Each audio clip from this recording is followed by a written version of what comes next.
Let's talk about your breast. A different kind of podcast presented to you by The Rose, a breast center of excellence and a Texas treasure. You're going to hear frank discussions about tough topics, and you're going to learn why knowing about your breast could save your life. Join us as we hear another story and we answer those tough questions that you may have.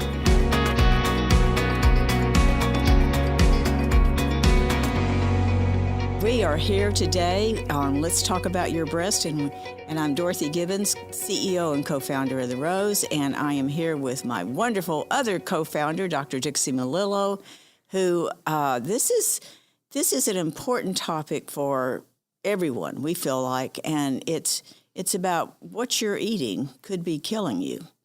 So, Dixie, you started The Rose, we started The Rose in 1986. You were just on a mission to be sure women knew the importance of mammography, the importance of self-exam, and how much breast cancer can be taken care of if we just find it early. I mean, your famous advice is don't be afraid of finding breast cancer, just be afraid of finding it late. So, and that was a whole bunch of whatever you did. I mean, you were just consumed with this breast cancer awareness. And then I remember what a visionary you were, because not only did you see that there had to be a role for someone somewhere taking care of the uninsured, and the importance of education for women, but then mid-'80s, late 80s, somewhere in there you started correlating the hormones, the long-term doses of hormones with breast cancer in older women and many women. And you started counseling your patients about hormone replacement therapy. And I know back then that was not popular, and many doctors were not happy with you telling their patients that they shouldn't be doing that. So now you have a new mission. And I know that so much has been impacted by the way that you're seeing food now, the way that you're thinking of nutrition. So take us back a little bit. When and why did you first get interested in this? Well, I think, basically the focus of medicine has changed. In medical school, they teach you, figure out what the disease is, give it a pill, or cut it out. I mean, that was the focus when I went to medical school in 1970s. And so I did surgery for 40 years. I took it out. Well, when I got too old to do surgery and my back was bothering me, I really got more into the diagnostics here. Mm-hmm. And it was. I mean, yes, diagnose it early and find it early. But my gosh, we were diagnosing 20-year-olds, and more of them because of the population we see. And I thought, and at this time, though, they're not estrogen sensitive. They're not progesterone sensitive. These are triple negative bad actors in young people. Right. So you have to go, what is going on? Now tell us just a little bit what exactly that means, what you just said. Well, that means most tumors are dependent on estrogen. They have to have it to grow. But we have recently seen a subset of these tumors that are on autopilot. They don't need estrogen, and you can't suppress their growth with an anti-estrogen. So they are just aggressive. They grow fast, they spread fast, and they have really kind of taken us by storm in the young population. Mm-hmm. So, and triple negative means it's negative for estrogen, progesterone, and HER2/neu. Right. So those are the typical treatment plans. It's just chemo. You get that, you go to chemo. Right. I mean, they don't even worry about surgery till you've had your chemo. I see. I think they're getting a little bit more educated with who needs it and doesn't now. But I mean, in the early, 2000s, I mean, it was like, you got to just go to chemo. That's that. And triple negative doesn't always have the best prognosis. No, it has the worst. Yeah. It's getting better, though, because we really are catching it early. We finally have woken up that young people get breast cancer, and if they feel a lump, at least look at it. Right. But I got interested in the food aspect of this when both of my parents came down with dementia at 86. I mean, these are two people that there's been no dementia in my family. I mean, and I got to thinking, what in the world's going on? I remember your mother was just the most active person I ever knew. She was doing the garden and she didn't stop. She was on the go all the time. No, and my dad, God love. No, they weren't, I come from a very ordinary background. My dad had a high school education, and he was a career Air Force. My mom dropped out in the 8th grade to take care of her siblings because her mother was sick. So they weren't like, people who are ever going to have access to this knowledge. And when they were both 86, I noticed mother was kind of running over curbs when she drove. And then my dad hit a car, broadsided it, and said he didn't stop at square stop signs. And I'm going, we got a problem, And so halfway, because I don't want to go there, I was researching what in the world would do this. Dr. David Perlmutter, awesome neurologist. He had really started putting together at that time that sugar causes Alzheimer's. And it does. It does. Most of Alzheimer's could be prevented if you eliminate the sugar from your diet. And, Alzheimer's is actually like type 3 diabetes. It's insulin resistance of the brain. The brain has to have, it loves sugar, it wants sugar, but it gets insulin resistance just like every other tissue in your body. And if it doesn't get the sugar, it shuts down. Well, my parents, bless their heart, every meal was potatoes, corn, Bluebell ice cream, and some cut of meat beaten beyond recognition with Mother's silver hammer and fried in Crisco.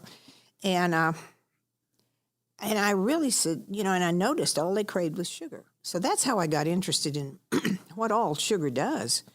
And back in the 1930s, Otto Warburg, he knew this. He showed them the only thing a cancer cell can eat mainly is sugar. There's, without getting too technical, in the cell, there's a little organelle called the mitochondria. And he takes the food and he makes the energy for the cell. A cancer cell is just a cell with a broken mitochondria. He no longer works. He lays down on the job and he says, I can't do this. I can't produce energy.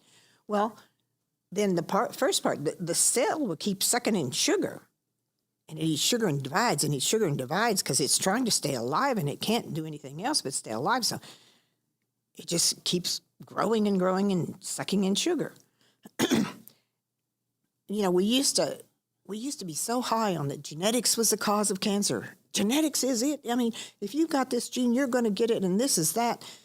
And now, honestly, we were really finding out that most cancers are very diverse in their genetics. Even the same tumor in the same person, and the tumor and the metastasis, there will be so many variations of the genetic makeup of this tumor. But the one thing all cancer cells have in common, breast, colon, everything, their mitochondria don't work. So they have to have a lot of sugar. Well, sugar does a lot of other things too. In the immune system, like as little as 10 teaspoons of sugar will paralyze your immune system for up to 5 hours. And the cells that are supposed to be out there, and everybody makes cancer cells. Everybody. We have them all the time. But if things are going well, you're not overfeeding them, and you're not suppressing your immune system, then you have these little cells that are like Pac-Man. They're roaming around, and they're looking at everybody, and they say, oh, he's broken. And if the mitochondria doesn't work, and they know he's broken, they just engulf him, and they chew him up, and they take his parts. They recycle. I like that about them. I'm an avid recycler. But anyway, they take his parts, and they make a new cell. So they're constantly recycling. Well, unfortunately, 80% of your immune system is in your gut. And when we're constantly eating, and when we're constantly poisoning them with sugar is very toxic to the mitochondria. They're not going to get out there and look for more work. Coming down the pike, there's all these bacteria. There's toxins. They spray your bread, your wheat, your corn, and your soy is sprayed with Roundup. They have to get rid of that. They're very, very busy, you know.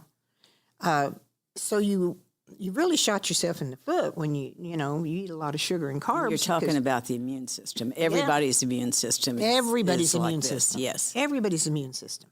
It'll work very, very efficiently. And that's why the obese diabetics don't do well with COVID, because they can't get out there and shut the virus down. These little Pac-Men also eat viruses. They eat bacteria. They eat anybody who's not supposed to be there. And they're on alert. Oh, that's a bad guy. You know, we got to go get him. But if you compromise them, and exercise is the best way to energize your immune system. But if you've noticed, most people spend all of their time on a computer and on little screens. The children don't even get out and exercise anymore. I mean, Now, there is a reason why, what is it now, 43% of all of the adults in the United States are obese.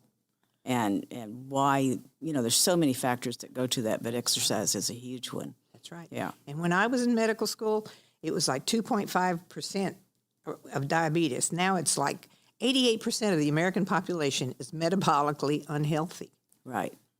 And all of your healthcare dollar goes there.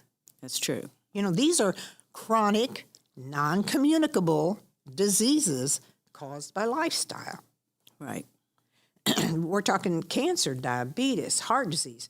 Triglycerides are just a piece of sugar that the liver wraps in fat to get them out of the bloodstream. It always goes back to the sugar. And even Dementia. children have non-alcoholic fatty livers. Yes. In fact, Dr. Robert Lustig, he is awesome. He's another one of my Pearl Nutter gurus that I listen to every morning while I'm on the elliptical for an hour at 3:30 in the morning. But he's a pediatric endocrinologist. And they were sending him children in the 1990s to see, well, why are these children gaining weight? What's going on? Is there something in their brain, And, I mean, he looked down everything, and he figured out you're just, you're feeding them junk. Right. And that wasn't the word he used. But and now about 20% of our kids, 20 to 40% of American children have fatty liver. Mm-hmm. The leading cause of cirrhosis now is sugar. Mm-hmm. It is not alcohol. Right. He's got kids that are getting liver transplants because of cirrhosis. Right. That's a sin. And the main leading cause of this problem with the liver is soda pop. Mm-hmm. High fructose corn syrup. So tell us, that's so important, Dixie, about where sugar is put. I mean, we think we're reading the nutrition labels on our products that we see, but it's like it's insidious. It's everywhere. So give us some examples about places that we wouldn't expect to find sugar. Just everywhere. But like Dr. Lustig says, it's not the food that's bad. It's what the people do to the food. Yes. If it comes in a box or a sack or people have touched it, or if it's got more than one or two ingredients on it. And if you'll notice, always it says added sugar, added sugar. Mm-hmm. Added sugar is high fructose corn syrup because it's cheap, it's readily available. Your tax dollars, my tax dollars, your tax dollars, our tax dollars goes to subsidize corn to make high fructose corn syrup. And these growers, all of these people are, they're supporting the salaries and the campaigns of the congressmen and the senators. And if you think that they're going to put, a squawkitas on this corn and this wheat and that stuff, they're not going to. We the people, again, we the people are going to have to quit buying this crap. The food industry will sell you anything you want. They don't care. Mm-hmm. But if you want good food, that's what they're going to sell you. And the only way you're going to tell them we want good food is to quit buying the junk and poisoning yourself. And, especially in Hispanic and Black communities, they just don't have access to high-quality food. Yeah, fresh food. Yeah. Especially And vegetables. God love them, they're working 2 and 3 jobs. What are they going to do? They're going to go buy, the fast food restaurant and get fast food. Right. And I understand that. But I think, just like my parents, I think a lot of them don't know. And now it's true, Now, most of the people I talk to and tell this to, it doesn't make any difference, because sugar is one of the most powerful addictions in the world. Mm-hmm. It hits the same place in the brain that heroin, opioids hit. It's the pleasure center, the reward center, okay? And it's an addiction. When people say, oh, I just don't feel good if I get off sugar, it is. There's withdrawal when you get off sugar. And the manufacturers know this. Back in the 70s and the 80s, they perpetuated this lie that it was fat that was causing heart disease. Mm-hmm. And, well, my dad had a massive heart attack at 43, had a quintuple bypass. My grandfather had lost his farm at 39 because he had a heart attack. My brother died at 50 of a heart attack. His son died at 41 of a heart attack. And my 58-year-old son has had a heart attack and has 3 stents, okay? So, yes, there's a genetic predisposition. But they all had in common that they ate junk all the time. Now, luckily, my son has changed his ways. He's seen the light. But, but I've never had a problem in the world with my heart. Mm-hmm. I take no medications. I have no aches or pains. There's nothing wrong with me, Mm-hmm. But for 26 years now, I've been doing this low carb and exercising. At 76, I can't even, unless I look in the mirror. Then I know I'm 76 if I look in the mirror. But from in here looking out, I feel fine, But so let's go back to, I know you said sugars and everything, but how do we know that? I mean, I know we can take your word for it. You always research processed things foods very, very deeply. So I know that you'd never tell your patients something that you didn't feel strongly about and that you had really looked into. Uh-huh. So, a lot of people don't quite get it about processed foods. And one reason why it's so important right now is because of the huge jump in people buying processed foods because of COVID. They were staying home. Yes. And we would have thought maybe they would have been cooking meals, but no, we get the packaged meals. I think processed and I think, oh, well, that's lunch meat, but not necessarily. Bread is processed. Mm-hmm. It's processed wheat. Mm-hmm. They take the whole grain and they throw it away and they give you, then they take the starch, which is meant to make new little wheat plants. They take it and they put it into bread. One slice of whole wheat, quote unquote, bread will raise your blood sugar more than a Snickers bar. Wow. And if I'm going to cheat, I'm going to have a Snickers bar, okay? I'm not going to have a stupid piece of bread. Right. So the starchy vegetables, potatoes, corn, pasta, rice, that all puts a lot of sugar into your bloodstream. Mm-hmm. If you'll notice when they took the fat out of the food and told you to eat, carbs, fat is what gives food its flavor. When you take the fat out, you got to add something or else people are not going to eat this cardboard stuff. So they added sugar. Ketchup has a tremendous amount of sugar in it. And who would think ketchup?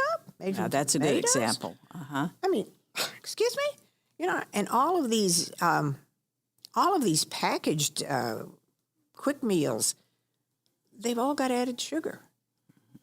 Anything that man has touched. What I tell my patients is eat things that look like food, mm-hmm.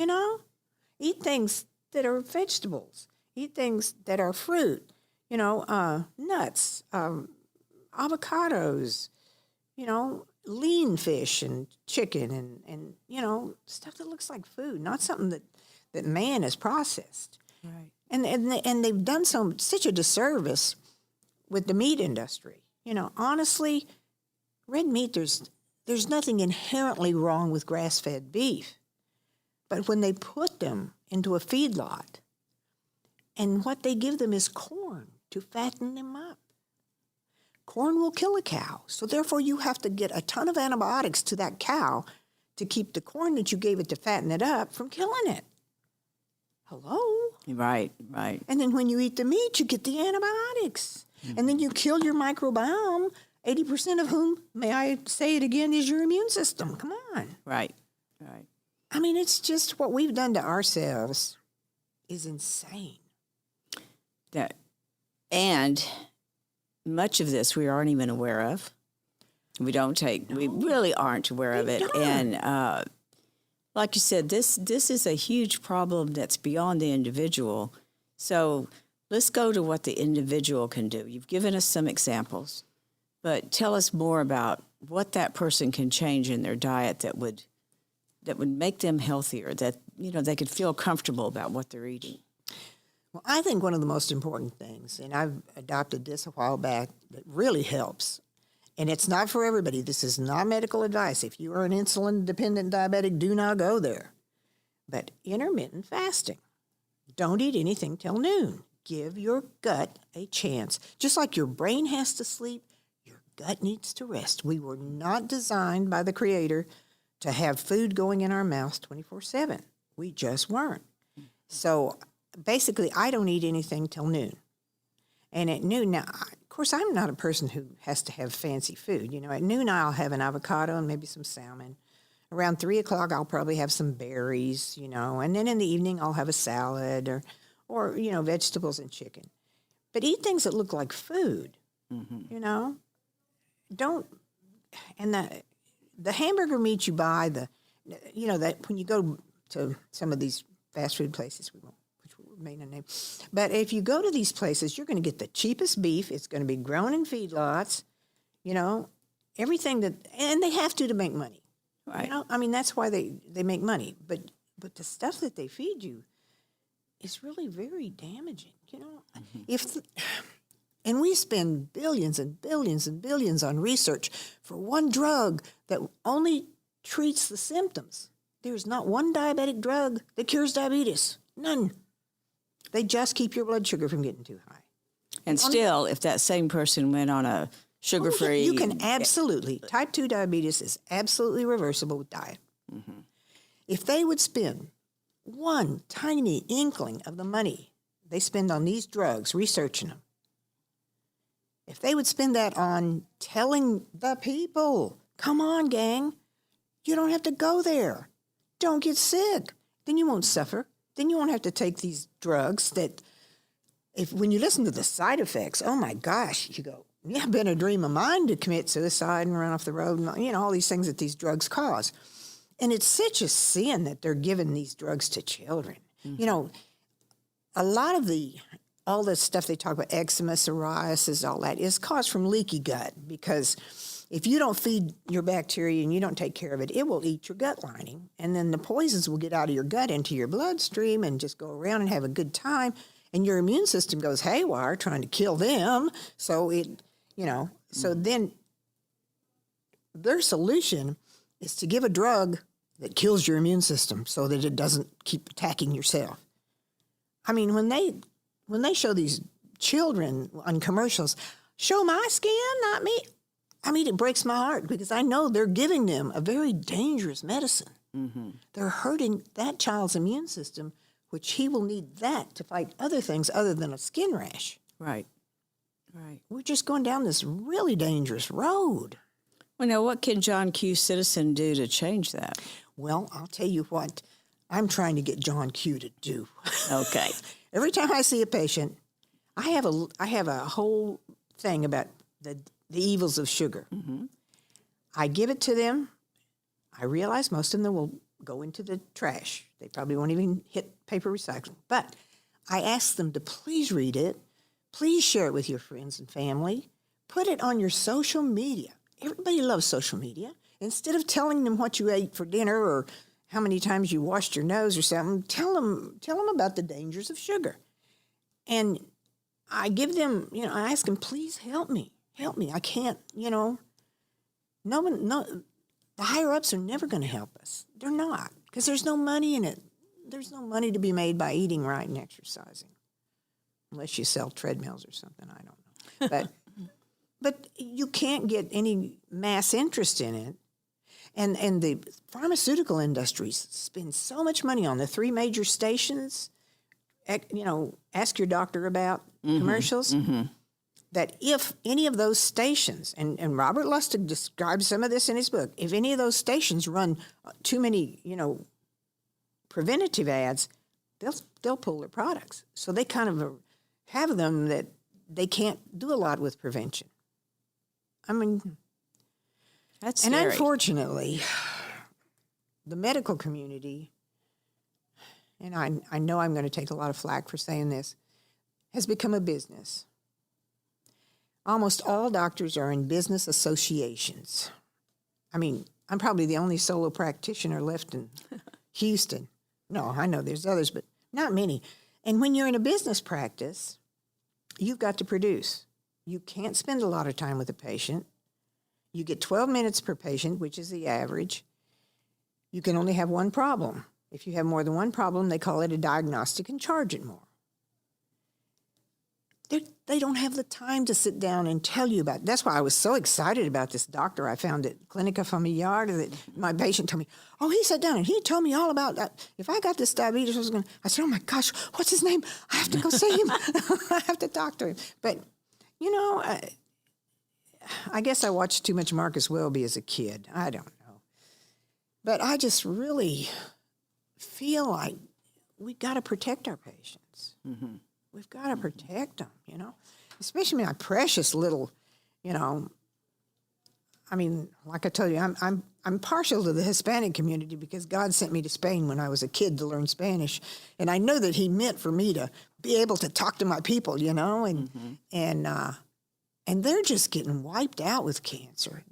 So true. Breast cancer is eating them alive, and I have all of this stuff translated into Spanish, so I give it to them in Spanish. And certainly anyone... They do social media. They do. They do. Anyone that wants to see any of this list of reading materials, the books, the sugar discussion, certainly can contact therose.org, and we can get them to them. You've got a Oh, yeah. So, Dixie, I know that you're trying to talk to that person, but we need to take it a higher level and talk to some of those that make the policies of this world. I talk to anybody that listens. They just don't. They don't. Yeah. I don't know.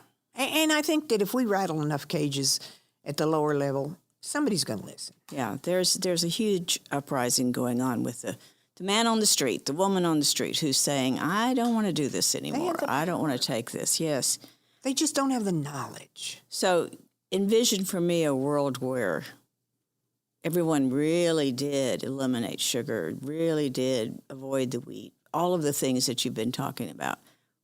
What would that world look like? How long would people live? How would they feel? Well, see, that's it. I mean, why would you want to live a long time if you can hardly move around, you're on a walker, you can't remember your name, you're locked up in a little room because you're probably going to wander off, and then people quit coming to see you because you wouldn't remember it anyway. And, what we have to focus on is not lifespan, but health span. That's good. Staying healthy. Right. I mean, I tell people this, and I know they think I'm nuts, but I'm having more fun in my 70s than I ever had at any time because I really don't care too much. I'm independent of the good opinion of other people, and I'm having fun. I got my first Harley Davidson at 65, and the scary thing is when I go to some of these biker bars and some little girl comes running, Dr. Melillo, I go, oh, no, not me. Oh, no. No. And, but, life is good if you feel good. It's not absolutely good if someone else is running your life, if they're making your decisions and you have no power over your own life. And I just want people to know that this is within reach. You don't have to be sick and old. Right. Now, you got to be old, but you don't have to be sick. I don't mind being elderly, but don't call me feeble. I can lift 50-pound horse sacks of feed all day long. I put 22 of them up the other day, so. I mean, still have your horses, eh? Oh, there's only 4 left, and they're all in their 30s. They're geriatrics, I know. But they're fat and happy, and they're having a good time. Yeah. So I've had them all their life. I birthed them right there, so. Yeah. All right, now I know you came with some other things to tell us. What have we not covered? Oh, basically, I don't don't know. I talk so much. I think I got it pretty well covered. I mean, I wish people would look more into, when you eat sugar and sweets, you release insulin. Insulin's a growth factor. It not only makes you grow, in fat tissue, it makes cells grow, and it stimulates the growth of cancer. Cells want to divide when they get hit with insulin. And breast cancer cells never become insulin resistant. Mm-hmm. The rest of the body can be so insulin resistant, it's not funny, but they're going to suck up sugar. Ah, interesting. I mean, you've heard of a PET scan, Mm-hmm. right? Mm-hmm. Do you know what they give you, what they inject you with for a PET scan so that you can outline the cancer and see it real pretty? Tell us. Radioactive sugar. Because the cancer cell will take up to hundreds of times more sugar than a normal cell. And so that radioactive sugar just gets sucked into that cancer, and it gives you a pretty picture of it.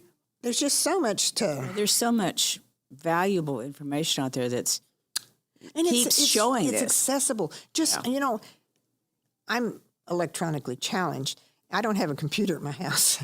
But I get on my phone and I say, hey, Siri, show me videos by Dr. David Perlmutter. Show me videos. You don't say YouTube because then you got to buy stuff. But anyway, if you just say, show me videos, and I get up at 3:30, I do my elliptical for an hour, I put my phone there, and I listen to this stuff, every morning. It's free, it's easy. And these people have the best podcasts, and they tell you all of this. Anybody can access this. And it is not like only for doctors. It is for human beings. Robert Lustig's book, Metabolical, is the book I recommend if you don't read another book in the world. Read that. And if it doesn't make you mad about what's going on, what they're doing to us, then I feel sorry for you. Yeah. Yeah, he's very eye-opening. Oh, it's just... So many good studies, so many debunking studies that we've been told, like and he's a retired professor from a big university in Southern California. And he's at the age where, like me, he really doesn't care if you like him or not. Right. Right. He cuts no slack for the pharmaceutical industry or the medical community or the food industry, and he tells you how we got into this mess. Oh, yeah. And that's what what really got me started is, and nobody's going to tell my people. Mm-mm. That's why I tell them. Good. I mean, this is one more way for you to tell this story about how what we're eating could be killing us. Absolutely. What else do you have to share with us? Oh, I was having coffee with God the other day, and I said, man, I'm trying to help these people. Why don't they listen to me? What can I do? I said, I just want them to have a good life. I want them to be happy. You know what he said to me? What? How do you think I feel? Well, I think you do have your new mission. I do. I think this will keep you going for as long as the breast cancer awareness mission did, for sure. And it's been so good to have you on this program. I keep thinking we need to get you and some of these people that have put these books out together and have you do a panel discussion on the podcast. Wouldn't that be fun? I'm not near big enough fish that they would I don't talk know, to dear. me. I don't know. We'll see. But anyway, we've got to do it ourselves, as always. As always. People. Right. People have got to. We had to make a difference in breast cancer. Mm-hmm. Because if we had left it to the government and the private industry, these people would be dying. Right. Now, yes, a lot of people still dying from breast cancer, but Yeah, I think but a whole lot less because we intervene. true. We make it, available. And in the charity hospitals, bless their heart, they're not being mean. They're just overwhelmed. Oh, they are. You have to wait a year to get a mammogram. Well, in cancer history, by a year, you're going to be dead, Right. So, I mean, we jumped in there and we work very, very hard. We see more patients than the law allows practically. But we wanted anybody that needs help, we help them. Right. We find a way. And just like we had to solve at least the problem in our area, I think the people are going to have to solve the problem of their health. Because there's going to be no health care. There's going to be no insurance companies. You know, and you know, I'm for everybody getting treatment. I really am. But when I was in Galveston, we took care of all the indigents for the whole state of Texas. And it's the closest I ever had anything to do with socialized medicine. Oh, yeah, everybody will get treated, but my gosh, you're going to wait forever, you know? I mean, we had lists of people that needed gallbladders out, and unless they gotten gangrenous, they were on that list and they were hurting.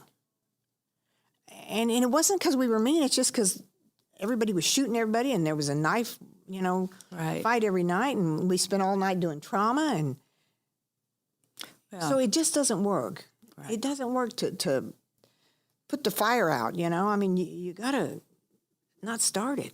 Okay, so we've got to become more aware. We need to eat things that look like food. Please. It's not that hard. No, and it's not expensive. A bag of frozen vegetables, of course, this is pre-COVID, was like $1.97. Come on. Frozen vegetables, frozen fruit, excellent source of nutrition. Not very many people handle them, and they don't have to have all these preservatives put on them, and they don't have to get sprayed with ethylene glycol so that they look fresh.